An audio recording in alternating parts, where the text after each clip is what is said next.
Rome had beaten one enemy after another. Then a Greek king arrived with a huge army and war elephants. For the first time, Rome faced a threat it could not ignore. Alright, so, by the time Pyrrhus arrived in Italy, Rome was no longer the tiny city we talked about in the last video. Rome had been fighting for generations. It had fought nearby Latin communities. It had faced the Samnites. It had survived attacks from the Gauls. And slowly, piece by piece, Rome had pushed its power farther across Italy. But here is the thing. Rome did not control all of Italy yet. That is where this story gets really interesting. Southern Italy was a different world. The people there had their own cities. Their own armies. Their own money. And many of those cities were Greek. These Greek communities had been living in southern Italy for hundreds of years. They had strong trade networks. They had rich farmland. They had ships. They had experienced soldiers. And one city stood out above the rest. Tarentum. Today, we know it as Taranto. Back then, it was one of the most important Greek cities in southern Italy. And Tarentum was about to make a decision that would completely change Rome's next war. Look, Tarentum knew Rome was getting stronger. That was scary. Rome had already beaten powerful Italian enemies. It had built alliances. It had taken control of more and more land. And now Roman influence was moving closer to the Greek cities of the south. Tarentum did not want Rome controlling its region. But there was a problem. Tarentum could not easily defeat Rome by itself. So the city needed help. And not just any help. They needed someone powerful enough to make Rome stop. That person was Pyrrhus. And honestly, Rome had no idea what was coming. Greek settlers had been building cities in southern Italy since around the 8th century BC. These cities became wealthy and powerful. They traded across the Mediterranean. They built temples. They developed their own political systems. And they stayed closely connected to the wider Greek world. The Romans later called this region Magna Graecia, meaning Greater Greece. That name tells you something. To the Greeks and the people living in these cities, southern Italy was not some empty edge of the world. It was part of a much larger Greek cultural world. Cities like Tarentum, Croton, Thurii, Metapontum, and others had their own histories. They were not all friends. In fact, they often fought each other. That was normal. Ancient Italy was full of rival cities and peoples. Everyone wanted land. Everyone wanted trade. Everyone wanted security.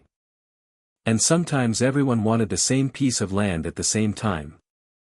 Pretty wild, right? Tarentum had something Rome wanted. Access to the south. Trade. And influence. Rome also had a growing network of allies across Italy. That meant Roman power was slowly surrounding the Greek cities. Tarentum could see what was happening. And it did not like it. So here is the thing. Rome's biggest strength was not just its army. It was the way Rome kept building power after every war. When Rome defeated an enemy, it did not always destroy that enemy completely. Instead, Rome often made deals. Some communities became Roman citizens. Others became allies. Some kept their own local governments. But they had to support Rome when Rome needed soldiers. That created something very powerful. Rome could keep raising armies. A Roman defeat could hurt. But it usually did not destroy Rome's ability to fight. The more communities Rome brought into its system, the more soldiers it could call on. And the more soldiers it could call on, the more wars it could survive. That was becoming a huge advantage. The Samnite Wars had been especially important. Rome had fought the Samnites for decades. The Samnites were not weak. They lived across rough mountain areas in central and southern Italy. Their soldiers knew how to fight in difficult terrain. Rome had suffered serious defeats against them. But Rome kept coming back. Eventually, Rome broke Samnite power enough to expand farther south. And that brought Rome closer to the Greek world. This is where Tarentum started to panic. Rome was no longer some distant city. Rome was coming closer. And Tarentum needed a plan. The conflict between Rome and Tarentum did not begin with Pyrrhus marching into Italy. It started with a dispute over a Roman fleet. This part sounds small. But it was not. Tarentum had an agreement with Rome. Rome was not supposed to send its warships into the waters near Tarentum. The Romans apparently sent ships into the area anyway. The Tarentines saw this as a threat. And instead of calmly talking things out, they attacked. Roman ships were destroyed. Roman sailors were killed or captured. Now the situation was serious. Rome wanted an answer. Tarentum had just attacked Rome. And Rome was not known for simply forgetting something like that. Roman leaders demanded compensation. They wanted the people responsible punished. Tarentum refused. And that meant war was coming. But Tarentum still had one big problem. Rome was stronger. So Tarentum looked outside Italy. And this is when the story takes a huge turn.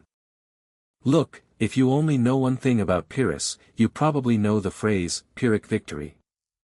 It means winning a battle but losing so much that the victory almost feels like a defeat. And that phrase came from this war. But Pyrrhus was much more than a name connected to a famous saying. He was a king from Epirus. Epirus was a kingdom in the western part of the Greek world. Its lands covered areas around what is now northwestern Greece and southern Albania. Pyrrhus was born into a royal family. And he grew up in a world where kings were expected to fight.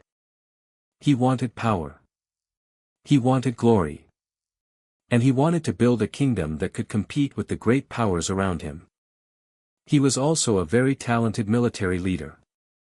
Ancient writers describe him as one of the best commanders of his time. He had fought wars before coming to Italy. He had experience against other Greek rulers.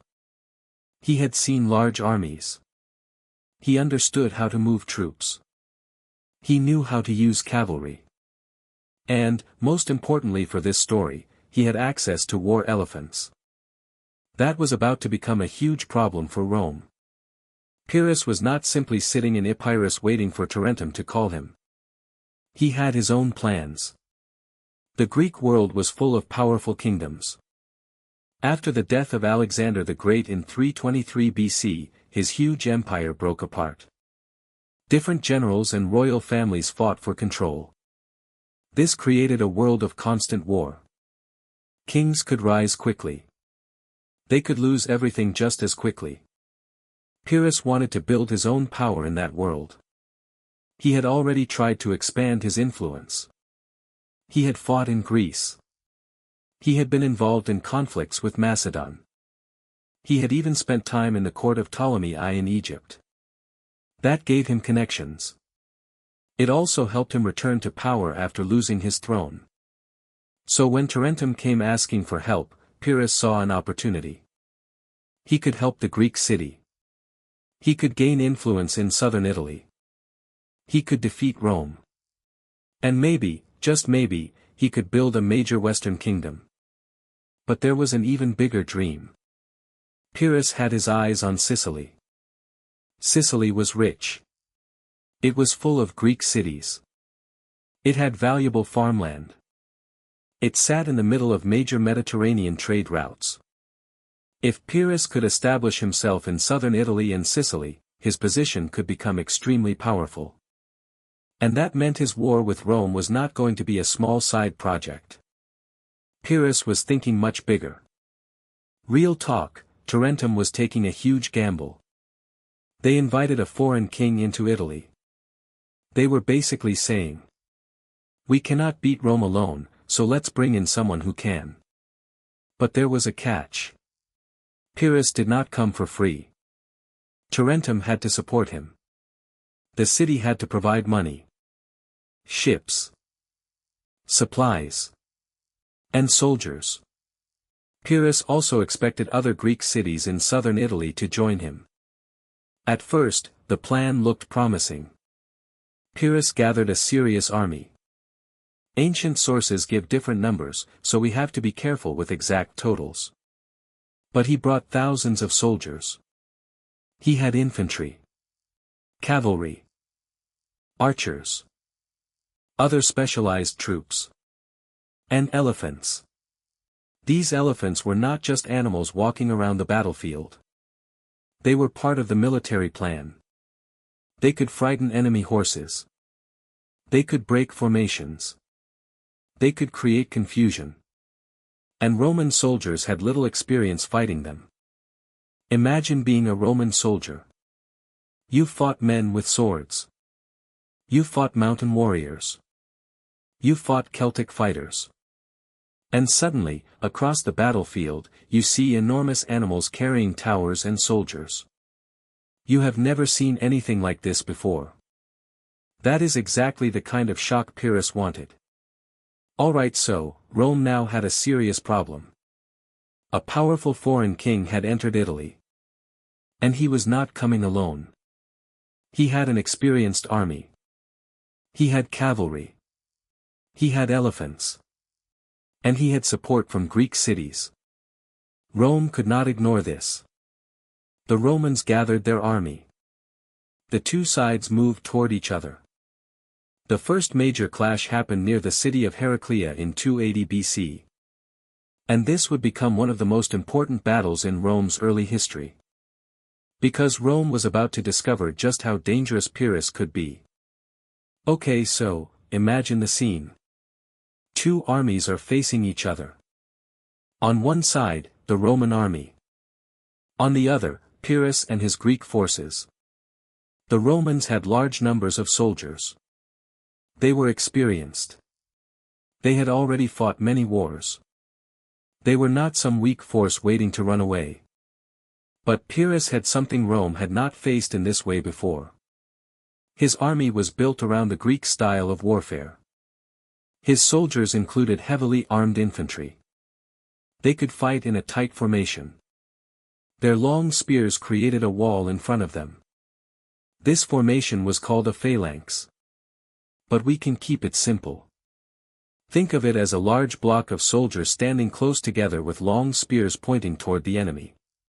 That was hard to break. And then Pyrrhus had his cavalry. His cavalry could move around the battlefield. They could attack weak points. They could chase Roman soldiers. And then there were the elephants. Yeah. The elephants were the wild card. The Romans attacked. The fighting became intense. Roman soldiers pushed forward. Pyrrhus's troops fought back. The battle moved back and forth.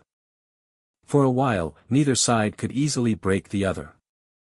And then the elephants entered the fight. The Roman horses were terrified. Some Roman soldiers had never dealt with elephants before. The animals created fear and confusion. And once the Roman formation started to lose order, Pyrrhus could use his cavalry. The Romans were forced back. Pyrrhus won. But here is the thing. He did not win easily.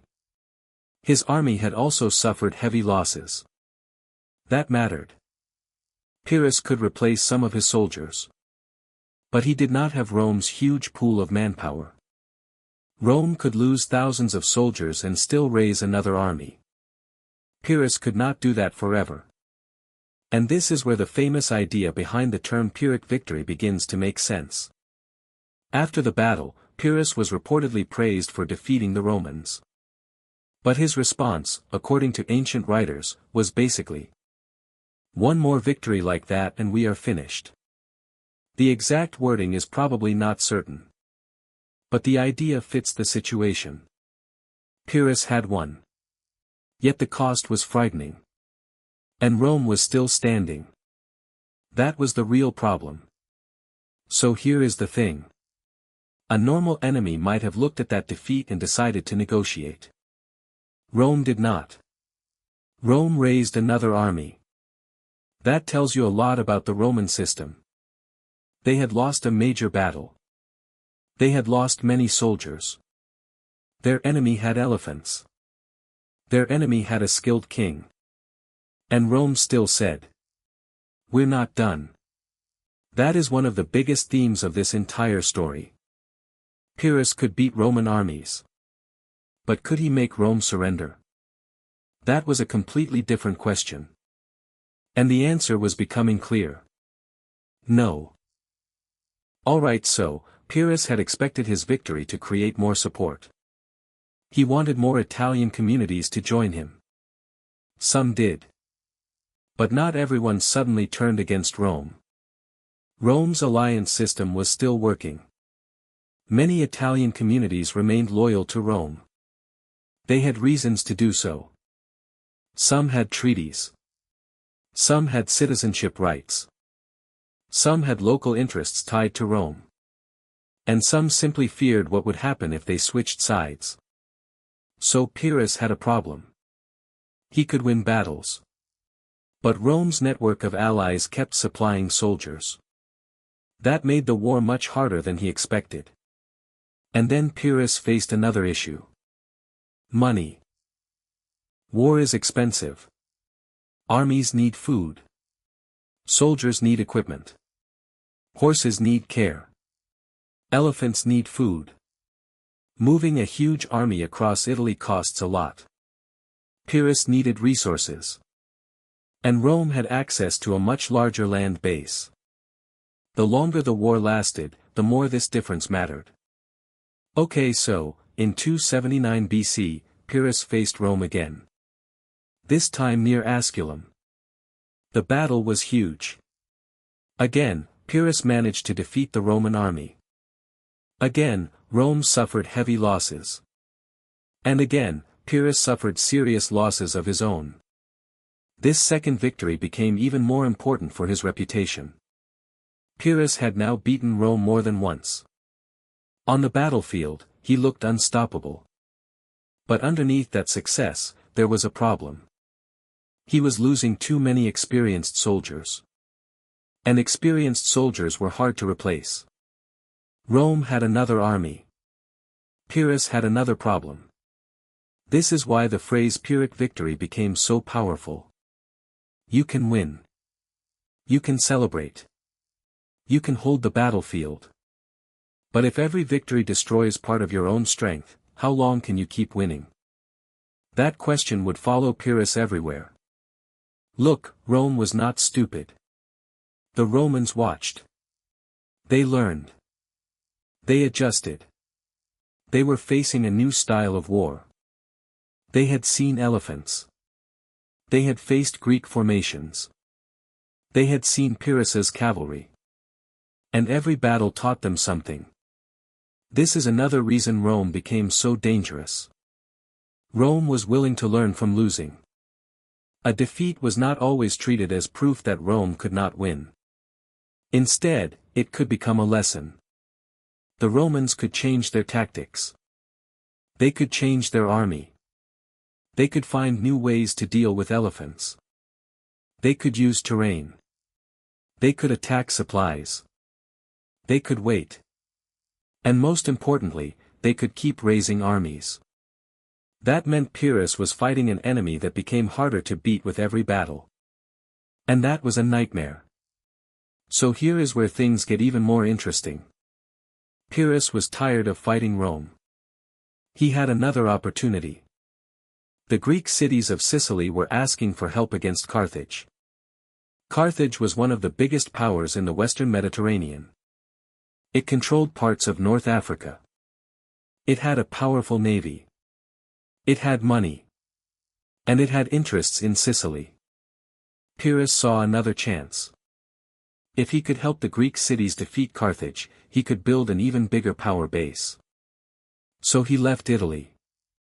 For a moment, Rome got a break. But Pyrrhus was not giving up. He crossed into Sicily. And at first, things went well. He captured cities. He pushed Carthaginian forces back. His reputation grew. But then the same problem appeared again. His allies were not always happy with his rule. His demands became heavy. The war cost money. And Carthage was not easy to defeat. Pyrrhus wanted more. The Greek cities wanted something else. And once again, his big plan began to fall apart. Alright, so, Pyrrhus eventually returned to Italy. But now he was weaker. His army had suffered. His resources were stretched. And Rome had not been sitting around doing nothing. Rome had rebuilt its strength. The Romans were ready. Pyrrhus now had to fight the same enemy he had already defeated. But Rome was stronger than before. That is a terrible combination. The final major battle between Pyrrhus and Rome came at Beneventum in 275 BC. The Romans were able to resist his attacks. His elephants became a problem. Some were captured. Others were driven back. And Pyrrhus realized something. He could not keep fighting Rome like this. So he left Italy. Rome had survived. And that changed everything. Real talk, Pyrrhus was not a bad commander. In fact, he was extremely talented. He defeated Rome in major battles. He understood warfare. He used different kinds of troops together. He had elephants. He had cavalry. He had experienced soldiers. So why did he lose the war? Because defeating Rome in battle was not enough. Rome had something Pyrrhus could not easily destroy. A huge network of allies. A growing population. Large amounts of land. A political system that could keep raising armies. And a culture that was becoming used to long wars. Pyrrhus could win a battle. Rome could replace the army. Pyrrhus could win again. Rome could raise another. At some point, the math becomes impossible. And that is exactly what happened. Rome simply had more room to keep fighting. Okay, so, after Pyrrhus left, Rome's path through southern Italy became much easier. Tarentum eventually surrendered to Rome in 272 BC. The Greek cities that had resisted Rome now had to accept Roman power. Rome had reached the southern end of the Italian peninsula. And this was a huge moment. Think about where Rome had started. One city. A small community near the Tiber. Surrounded by rivals. Constantly fighting for survival. Now Rome controlled most of the Italian peninsula. That was not an accident. It had taken centuries. Wars. Defeats. Treaties. Alliances. Political changes. And a lot of soldiers. But Rome had done it. Italy was now largely under Roman control. And that created a completely new problem. Rome had become too powerful to stay focused only on Italy. The Mediterranean was next. And one power was waiting. Carthage. Carthage was not like the enemies Rome had fought before. It had a powerful navy. It had huge amounts of wealth. It controlled important trade routes. And it had experienced armies. Soon, Rome and Carthage would collide. And that war would be far more dangerous than anything Pyrrhus had brought to Italy. Because Rome's next enemy would not just bring elephants. He would bring one of the greatest military commanders in ancient history. Hannibal. And that is where Rome's story gets absolutely wild. Rome had survived Pyrrhus. But its most dangerous enemy was still coming. He would cross the Alps with an army. And bring war elephants straight into Italy. His name was Hannibal.